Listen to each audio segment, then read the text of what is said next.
नमस्कार। आज जिस बीमारी की या जिस प्रॉब्लम की हम बात कर रहे हैं बहुत कॉमन है, बहुत ज़्यादा कॉमन। हमारी ओपीडी में, हमारी इमरजेंसीज में ये पेशेंट दिन रात ही आते हैं। नाम है बीमारी का प्राइमरी स्पॉन्टेनियस न्यूमोथोरैक्स या न्यूमोथोरैक्स जिसको आप कहते हैं। अब मैं बताता हूं न्यूमोथोरैक्स का पेशेंट नॉर्मली कैसा दिखता है। प्राइमरी स्पॉन्टेनियस की बात करते हैं तो एक यंग पेशेंट जो बहुत ज्यादा वाइब्रेंट है, बहुत ज्यादा खेलने कूदने वाला है, थोड़ी सी लंबी हाइट का है, और कई बार ये पेशेंट जो है कुछ पहाड़ी इलाकों से आते हैं या फिर कुछ बहुत ज्यादा पोल्यूटेड एरिया से आते हैं, और कई बार उन जगहों से आते हैं जहां सिगरेट स्मोकिंग बहुत रैम्पेंट है, एक्टिव और पैसिव दोनों।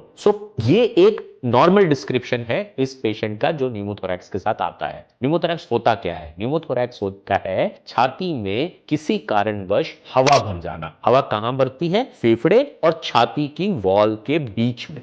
ये कभी कभी तो मेडिकल इमरजेंसी की तरह होता है कि पेशेंट आराम से बैठा है या अपना खेल कूद रहा है और उसको एक साइड पे छाती की ऐसी दर्द होती है जैसे किसी ने उसको चाकू मार दिया हो, और वो अपने पेरेंट्स को, अपने दोस्तों को बोलता है कि मुझे ये बहुत ज्यादा दर्द हो रही है। फटाफट उसको आसपास के अस्पताल ले जाया जाता है, वहां पे उसका एक्सरे किया जाता है और एक्सरे में डॉक्टर डायग्नोस करता है कि इसको न्यूमोथोरैक्स हो गया है। अब पूरी फैमिली, पूरे वहां के लोग सब घबरा जाते हैं, क्या करना है क्या करना है। तो मैं आपको बताता हूँ सिंपल चीज क्या करनी है। उसी समय एक बढ़िया सी चेस्ट ट्यूब जिस साइड पे न्यूमोथोरैक्स हुआ है, अगर वो डॉक्टर साहब डाल देंगे तो ये पेशेंट आराम से बच जाएगा और जो एक्यूट प्रॉब्लम हो रही है उसको रिजॉल्व कर जाएगा।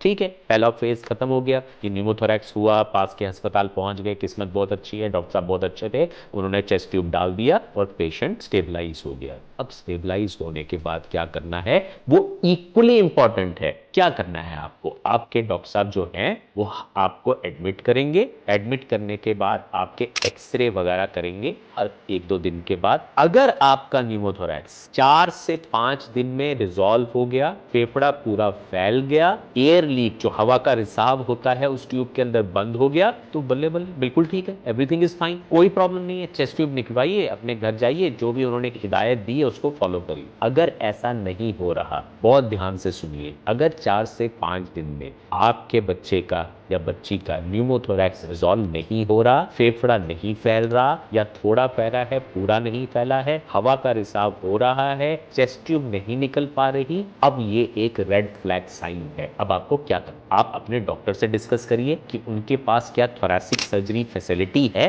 थोरैसिक सर्जरी, बहुत ध्यान से सुनिए, नॉर्मल सर्जन नहीं, थोरैसिक सर्जन है क्या उनके अस्पताल में जो इसकी एक अच्छी सर्जरी कर सके? अगर ऐसा नहीं है तो आप अपने डॉक्टर से ही विचार विमर्श करिए कि हम कहां ले जाएं इसको। कौन सा ऐसा हिंदुस्तान का बेस्ट सेंटर है जहां थोरैसिक सर्जरी होती है और वहां पे हमारा पेशेंट बच जाएगा। कम से कम 90% लोग तो आपको हिदायत देंगे नॉर्थ इंडिया में कि आप मेदांता ले जाइए, क्योंकि मेदांता ही एक ऐसा अस्पताल है जिसमें भारत देश का सबसे बड़ा थोरैसिक सर्जरी सेंटर है। तो आप हमारे पास आ सकते हैं, या अगर आसपास कोई थोरैसिक सर्जन है उनके पास भी जा सकते हैं। थोरैसिक सर्जन करता क्या है इस डिजीज के अंदर? जैसे ही आप उसके पास जाएंगे वो आपका एक एडवांस सीटी करवाएगा और सीटी करा के देखेगा कि ये हुआ क्यों है, पहले फेफड़े में ऐसी क्या प्रॉब्लम है जिसके फटने की वजह से ये हवा का रिसाव वहां हो रहा है। क्या वहां बुल्ले बैठे हैं? क्या वहां छोटे छोटे ब्लेब्स हैं? क्या ऐसे ही फट गया है और कुछ ब्रोंकस वगैरह का कुछ बीपीएफ बन गया है? ये 2-3 चीजें होती हैं जो देखी जाती हैं उस सीटी में। साइट देखी जाती है, फेफड़े का बनावट देखी जाती है, बहुत सारी चीजें जो है आपका थोरैसिक सर्जन देखेगा। अब वो आपको क्या एडवाइस करेंगे, बहुत ध्यान से सुनिए।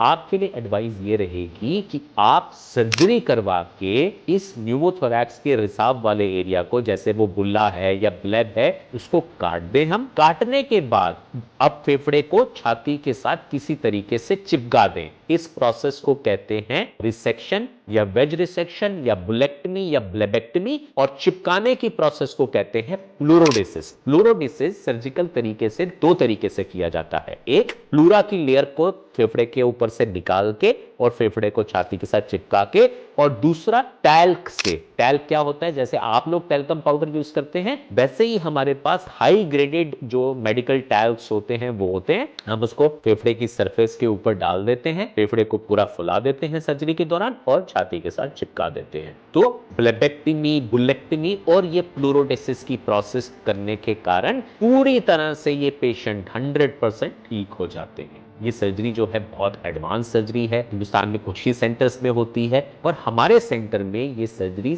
99.9% जो है वो वैट्स के द्वारा की जाती है। वैट्स मैंने बहुत सारे वीडियो में समझाया है। वैट्स का मतलब होता है वीडियो असिस्टेड थोरैसिक सर्जरी या थोरैकोस्कोपी सर्जरी, जिसके अंदर 3 छोटे छोटे छाती में छेद बना के हम वहां पे यही प्रोसेस जो लोग कई हॉस्पिटल्स में बड़ी बड़ी लार्ज थोरैकोटॉमी से करते हैं, हम 3 छोटे छोटे छेदों से कर पाते हैं। तो एक प्रोटोकॉल अप्रोच होने के कारण, वैट्स की सर्जरी होने के कारण वेदांता में ये पेशेंट बहुत ही जल्दी ठीक हो जाते हैं और नॉर्मल अपनी दिनचर्या में चले जाते हैं। अब कुछ लोग मुझे पूछते हैं कि क्या डिफरेंस है कि जैसे हमने चेस्ट ट्यूब डलवाई तब भी फेफड़ा फूल गया और आपने वैट्स किया तब भी। तो देखिए, जब हम सिर्फ चेस्ट ट्यूब डलवा के इसका इलाज करवाते हैं तो कई रिस्ट्रिक्शंस रहती हैं पेशेंट की लाइफ में। पेशेंट को कहा जाता है अब आप भाग नहीं सकते, अब आप फुटबॉल नहीं खेल सकते, अब आप क्रिकेट नहीं खेल सकते, अब आप पहाड़ों में नहीं जा सकते, अब आप एयर ट्रैवल नहीं कर सकते। सर्जरी कराने के बाद ऐसी कोई रिस्ट्रिक्शन इस पेशेंट को जीवन के लिए